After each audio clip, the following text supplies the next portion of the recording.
Heerenveen krijgt een asielziekencentrum van maximaal 600 vluchtelingen. Het AZC bloot maximaal 10 hier. De opvanglocatie komt op de hoeken van de KR Poststraat en de Wijnmakker.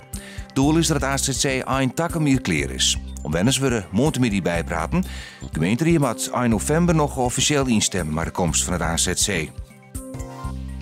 De rechtbank in Zwolle behandelt Joert de regiezitting van de rechtszaak over het dodelijk ongeluk met de Dongsilo in Makkingeer. Bij het schiermaatje kwamen in juni 2013 3 mensen om het leven en 4 rekken zwier verwonnen. De eigenaar van het schiermaakbedrijf stiert nou van de rechter. De ondernemers uit Dongerdiel kunnen haar van de Joen informeren lid over wat ze zelfs dwaan kennen om veiligheidsmaatregels. De Joen heeft als thema Laat je niet overvallen en is een onderdeel van de Wieken van de Veiligheid. Bedrijven krijgen tips over gelijks wat ze met elkaar dwaan kennen, like als dagelijk iepen en tegengaan en het plaatsen van camera's.